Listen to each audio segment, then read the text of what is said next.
৯৯% মানুষই জানে না ডিম দিয়ে কাঁচাগোল্লা মিষ্টি আর মালাই ক্ষীর বানানো যায়। ইশিকাস আইফুড চ্যানেলের এই সিগনেচার দুটি রেসিপি আপনি একবার খেলে অবাক হবেন যে এত অল্প খরচে অল্প সময়ে এত রাজকীয় স্বাদের ডেজার্ট কিভাবে সম্ভব। তাই এমন ইউনিক দুটি রেসিপি কোনোভাবেই মিস করা যাবে না। আসসালামু আলাইকুম everyone, I am chef Ishika. Welcome back to আইফুড channel.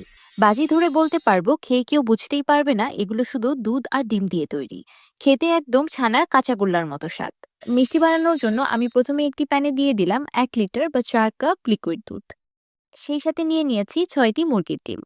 এবার মুরগির ডিমগুলো দুধে অ্যাড করে দিলাম। এই সময় চুলার ফ্লেমটা অফ আছে। এখন ডিম আর দুধ একসাথে খুব ভালোভাবে মিশিয়ে নিব। আমি একটি উইস্কের সাহায্যে ডিম আর দুধ একসাথে খুব ভালোভাবে মিক্স করে নিয়েছি। এবার এই মিশ্রণটাকে সাইডে রেখে দিব।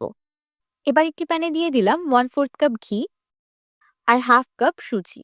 এবার সুজিগুলোকে ঘিয়ে ভেজে নিব। আপনারা ইচ্ছে করলে এখানে ঘিয়ের পরিবর্তে বাটার বা তেলও ব্যবহার করতে পারেন। ঘি ব্যবহার করুন আর তেল। সুজিটাকে অবশ্যই ভেজে নেওয়ার চেষ্টা করবেন, এতে খুবই দুর্দান্ত একটা ফ্লেভার পাবেন। সুজি থেকে খুব সুন্দর একটা সুঘ্রাণ ছড়িয়ে পড়েছে। এবার দিয়ে দিচ্ছি আগে থেকে মিক্স করে রাখা ডিম আর দুধের মিশ্রণ। মিশ্রণটাকে এক হাত দিয়ে অল্প অল্প করে অ্যাড করতে হবে আর আরেক হাত দিয়ে অনবরত নাড়তে থাকতে হবে যেন দলা পাকিয়ে না যায়। আমি সম্পূর্ণ মিশ্রণটাকে অ্যাড করে নিয়েছি। এই পর্যায়ে চুলার ফ্লেমটা মিডিয়াম টু হাইতে থাকবে। মিষ্টিটাকে অনবরত নেড়েচেড়ে রান্না করতে হবে, কারণ খুব দ্রুতই এটা ঘন হয়ে যাবে। দেখতেই পাচ্ছেন মিষ্টির মিশ্রণটা অলরেডি অনেকটাই ঘন হয়ে এসেছে। যখন মিষ্টিটা এমন সুন্দর ছানার মতো দানা দানা বেঁধে যাবে তখন দিয়ে দিব 1/2 কাপ চিনি। এই ডিমের কাঁচাগোল্লা তৈরিতে চিনির পরিমাণ খুবই অল্প পরিমাণে ব্যবহার করা হয়। তাই যারা ডায়েট করেন বা ডায়াবেটিক পেশেন্ট আছেন তারাও এই মিষ্টিটা খেতে পারবেন। দেখতেই পারছেন কত সুন্দর দানাদার একটা মিষ্টি তৈরি হয়েছে। দেখে বোঝার কোনো উপায় নেই যে এটা ডিম দিয়ে তৈরি। দেখে মনে হচ্ছে যেন ছানার সন্দেশ বা কাঁচাগোল্লার মিশ্রণ। এবার দিয়ে দিচ্ছি 1/2 কাপ গুঁড়া দুধ আর 1 চা চামচ ভ্যানিলা পাউডার। গুঁড়া দুধ আর ভ্যানিলা পাউডার একদমই অপশনাল, আপনারা ইচ্ছে করলে স্কিপ করতে পারেন। গুঁড়া দুধ আর ভ্যানিলা পাউডার মিষ্টির টেস্টটাকে আরো বেশি বাড়ানোর জন্য ব্যবহার করা হয়েছে। ভ্যানিলা পাউডারের পরিবর্তে এখানে ভ্যানিলা এসেন্স বা এলাচের গুঁড়াও ব্যবহার করা যাবে। আমার এলাচের গুঁড়া তেমন একটা পছন্দ না, তাই আমি এখানে ভ্যানিলা পাউডারটা ব্যবহার করেছি। এবার দিয়ে দিচ্ছি কিছু বাদাম কুচি।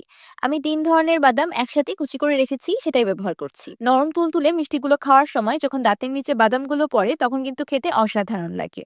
এবার রান্না করতে থাকবো মিষ্টিটা একদম শুকিয়ে আঠালো হয়ে প্যানের গা ছেড়ে আসা পর্যন্ত। যখন রান্না করতে করতে ঠিক এমন একটা কনসিস্টেন্সি চলে আসবে তখন চুলা থেকে নামিয়ে নিব। পাতলা থাকতে চুলা থেকে নামাবেন না, তাহলে পরবর্তীতে মিষ্টির শেপ দিতে অসুবিধা হবে। প্রয়োজন হলে অল্প একটু মিষ্টির মিশ্রণ হাতে নিয়ে একটা লাড্ডু তৈরি করার চেষ্টা করে দেখবেন। যদি পারফেক্ট হয় তখন চুলা থেকে নামিয়ে নেবেন। এই মিষ্টির মিশ্রণটা চুলা থেকে নামানোর পরেও আরেকটু শক্ত হয়ে যাবে। আমি মিষ্টির মিশ্রণটাকে ঠান্ডা করে নিয়েছি। সম্পূর্ণ ঠান্ডা করিনি, এই পর্যায়ে কুসুম গরম অবস্থায় আছে। এবার অল্প অল্প মিষ্টির মিশ্রণ নিয়ে হাতের সাহায্যে কাঁচাগোল্লা মিষ্টির শেপ দিয়ে নিচ্ছি। আপনারা ইচ্ছে করলে এই মিষ্টির মিশ্রণটাকে যে কোনো মোল্ড, বাটি বা বক্সে সেট করে বরফি আকারেও কেটে নিতে পারেন। তো তৈরি হয়ে গেল ডিমের কাঁচাগোল্লা। বিশ্বাস করুন, খেয়ে কেউ বুঝতেই পারবে না যে এই মিষ্টিগুলো ডিম দিয়ে তৈরি। আপনি যদি বলেন তাও বিশ্বাস করবে না। মিষ্টিটা খাওয়ার সময় মনে হবে যেন আপনি ছানার তৈরি কাঁচাগোল্লা খাচ্ছেন, একদম ছানার মতোই দানাদার, সফট অ্যান্ড ক্রিমি। আমি যতটুকু পরিমাণ ব্যবহার করেছি তাতে আমার আরো অনেকগুলো মিষ্টি হয়েছে, আমি সবগুলো এখানে পরিবেশন করিনি। মাত্র 4 কাপ দুধ আর 6টা ডিম দিয়ে 1.5 কেজির মতো মিষ্টি তৈরি হয়েছে, আলহামদুলিল্লাহ। আমার আজকের এই ডিমের কাঁচাগোল্লা রেসিপিটি আপনাদের কাছে কেমন লাগলো আমাকে অবশ্যই কমেন্ট করে জানাবেন। সিদ্ধ ডিমের মালাই ক্ষীর খেয়েছেন কখনো? খাবেন কিভাবে? কারণ এটা তো আমার আম্মুর গোপন রেসিপি।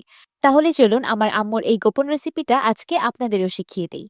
সিদ্ধ ডিমের মালাই ক্ষীর বানানোর জন্য আমি প্রথমে একটি প্যানে দিয়ে দিলাম 4 কাপ বা পরিমাণ মতো পানি। পানিতে দিয়ে দিলাম 1 চা চামচ লবণ। এবার পানিতে একটি বলক তুলে নিব। আমি একটি বাটিতে 6টি মুরগির ডিম নিয়ে নিয়েছি। পানিতে বলক চলে আসার পর আমি চুলার ফ্লেমটাকে মিডিয়াম করে দিয়েছি। এবার এই গরম পানিতে মুরগির ডিমগুলো দিয়ে দিচ্ছি। এখন ঘড়ি ধরে 12 মিনিট ডিমগুলোকে সিদ্ধ করে নিব। এই সিদ্ধ ডিমের মালাই ক্ষীরটা বানানোর জন্য ডিমগুলোকে অবশ্যই হার্ড বয়েল করতে হবে। ডিমগুলো সিদ্ধ হয়ে গিয়েছে, এবার গরম পানি থেকে তুলে সরাসরি ঠান্ডা পানিতে ট্রান্সফার করে দিলাম। ডিমগুলোর স্কিনটাকে পিল করার আগে সম্পূর্ণ ঠান্ডা করে নিতে হবে। ডিমগুলো ঠান্ডা হয়ে গিয়েছে, এবার আমি সবগুলো ডিমের স্কিনটাকে পিল করে নিলাম। ডিম সিদ্ধ করতে কমবেশি সবাই পারেন, তারপরও আমি আজকে যে পদ্ধতিতে ডিম সিদ্ধ করে দেখালাম এই পদ্ধতিটা অবলম্বন করলে ডিমের খোসা ছাড়ানোর সময় একটা ডিমও নষ্ট হবে না। দেখতেই পাচ্ছেন একটি ডিমও নষ্ট হয়নি, প্রত্যেকটি ডিমের স্কিন একদম স্মুথ আছে। এখন আমি ডিমের সাদা অংশ আর কুসুমগুলোকে আলাদা করে নেব। আমি সবগুলো ডিমের সাদা অংশ আর কুসুমটাকে আলাদা করে নিয়েছি। এবার একটি মিক্সিং বলে দিয়ে দিলাম ডিমের সাদা অংশ। এখন একটি ম্যাশারের সাহায্যে ডিমের সাদা অংশগুলোকে ম্যাশ করে নিব। কিন্তু দেখতেই পাচ্ছেন আমি ডিমের সাদা অংশগুলোকে ম্যাশ করে একদম আলু ভর্তার মতো বানিয়ে ফেলিনি, কিছুটা দানাদার রেখেছি চালের মতো। এবার একটি বাটির উপর স্ট্রেনার বসিয়ে দিয়ে দিলাম ডিমের কুসুম। এখন একটি চামচের সাহায্যে প্রেস করে ডিমের কুসুমগুলোকে ঝুরি করে নিব। ডিমের কুসুমগুলো যদি ম্যাশার দিয়ে ম্যাশ করা হয় তাহলে একদমই ভর্তা বা পেস্টের মতো হয়ে যাবে। ডিমের কুসুমগুলো একটু দানাদার রাখার জন্য আমি এই প্রসেসটা ফলো করেছি। দেখতেই পাচ্ছেন ডিমের কুসুমের টেক্সচারটা কেমন দানাদার আছে। ডিমের মালাই ক্ষীরটা রান্না কমপ্লিট হওয়ার পরেও এগুলো এমনই দানাদার থাকবে, গলে যাবে না। এবার একটি প্যানে দিয়ে দিলাম 1 লিটার ফুল ক্রিম লিকুইড দুধ। এবার নেড়ে চেড়ে দুধটাকে হালকা কুসুম গরম করে নিব। দুধটা হালকা কুসুম গরম হয়ে যাওয়ার পর দিয়ে দিলাম 1/2 কাপ গুঁড়া দুধ। এবার গুঁড়া দুধটাকেও দুধের সাথে খুব ভালোভাবে মিশিয়ে নিব। দুধে বলক চলে এসেছে, এবার মিষ্টির জন্য দিয়ে দিলাম 1 কাপ কনডেন্স মিল্ক। কমেন্টে আমাকে অনেকেই জিজ্ঞেস করবেন কনডেন্স মিল্কের পরিবর্তে কি চিনি ব্যবহার করা যাবে। এখানে কনডেন্স মিল্কের পরিবর্তে চিনি ব্যবহার করবেন না। চিনি ব্যবহার করলেও রেসিপিটা একদম পারফেক্ট হবে, কিন্তু টেস্টটা একদম পারফেক্ট হবে না। কনডেন্স মিল্ক দুধের সাথে খুব ভালোভাবে মিশিয়ে নেওয়ার পর দিয়ে দিচ্ছি আগে থেকে ম্যাশ করে রাখা ডিমের সাদা অংশ। এবার ডিমের সাদা অংশটাকে দুধের সাথে 2-3 মিনিটের মতো রান্না করে নিব। অনেকেই ভিউয়ের আশায় হাবিজাবি রেসিপি দিয়ে থাকেন, কিন্তু এটাকে সেই ধরনের রেসিপি ভেবে ভুল করবেন না। আমার কথায় বিশ্বাস করে জাস্ট একবার এই সিদ্ধ ডিমের মালাই ক্ষীরটা বানিয়ে খাবেন, কথা দিচ্ছি বারবার বানিয়ে খেতে বাধ্য হবেন। এমনকি এটা আপনার পছন্দের ডেজার্টগুলোর মধ্যে একটি হয়ে উঠবে। এবার দিয়ে দিলাম ডিমের কুসুম। ছোটবেলায় আমি যখন ডিম দুধ খেতে চাইতাম না, তখন আমার আম্মু বুদ্ধি করে আমাকে এই সিদ্ধ ডিমের মালাই ক্ষীরটা বানিয়ে দিত। আমি এটা এত মজা করে খেয়ে নিতাম যে বুঝতেই পারতাম না যে আমি ডিম আর দুধ খাচ্ছি। আমি একটি গ্লাসে আরো 1/4 কাপ দুধ নিয়ে নিয়েছি। এবার দুধে দিয়ে দিলাম 1 টেবিল চামচ কাস্টার্ড পাউডার। এবার কাস্টার্ড পাউডার আর দুধ একসাথে খুব ভালোভাবে মিশিয়ে একটি সলিউশন তৈরি করে নিব। এখন কাস্টার্ড পাউডার গোলানো দুধটা ক্ষীরে অ্যাড করে দিলাম। এই সলিউশনটা অ্যাড করার সাথে সাথেই নেড়ে দিতে হবে, না হলে দলা পাকিয়ে যেতে পারে। এখন এই সিদ্ধ ডিমের মালাই ক্ষীরে একটা ম্যাজিক উপকরণ অ্যাড করার পালা, যেটা এই ক্ষীরের জান প্রাণ। আমি পাশের চুলায় ক্ষীরটাকে ট্রান্সফার করে দিয়েছি। চুলায় একটি ফ্রাইং প্যান বসিয়ে দিয়ে দিলাম 2 টেবিল চামচ ঘি।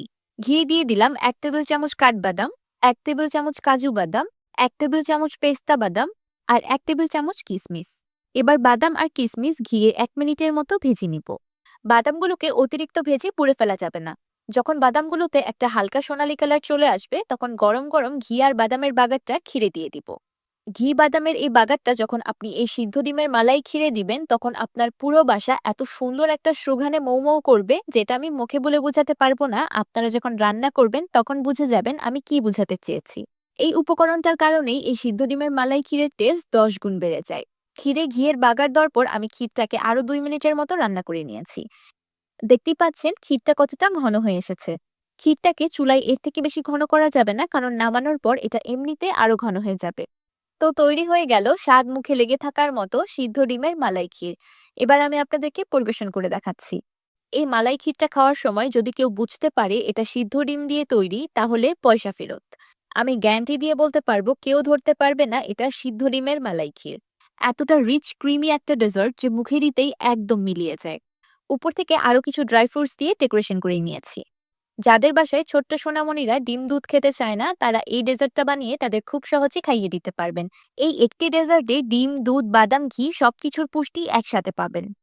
দেখতেই পাচ্ছেন ডিমের কুসুমগুলো এখনো দানাদার আছে, একদমই গলে যায়নি। আসলে এই রেসিপিটা আমার আম্মু খুব মাথা খাটিয়ে টেকনিক করে আবিষ্কার করেছে। আপনারা এই সিদ্ধ ডিমের মালাই ক্ষীরটা একদিন বানিয়ে যেকোনো এয়ারটাইট বক্সে করে নর্মাল ফ্রিজে সংরক্ষণ করেও খেতে পারবেন। ঠান্ডা ঠান্ডা খেতে তো একদম আইসক্রিমের মতো লাগে। আমার বাসায় এই সিদ্ধ ডিমের মালাই ক্ষীরটা এখন এতটাই বেশি ফেমাস যে যেকোনো উৎসব আয়োজনেও এটা তৈরি করা হয়। এই মালাই ক্ষীরটা খেতে এতটাই বেশি রিচ অ্যান্ড ক্রিমি যে আপনার হাতই থামবে না, ইচ্ছে করবে খেতেই থাকি, যেমনটা আমি খেয়ে ফেলছি। আমার আম্মুর আবিষ্কৃত এই ইউনিক রেসিপিটা যদি আপনাদের কাছে ভালো লেগে থাকে, তাহলে ভিডিওতে অবশ্যই একটি লাইক দিয়ে দিবেন আর আমার চ্যানেল সাবস্ক্রাইব করে আমার চ্যানেলের পাশেই থাকবেন। আল্লাহ হাফেজ।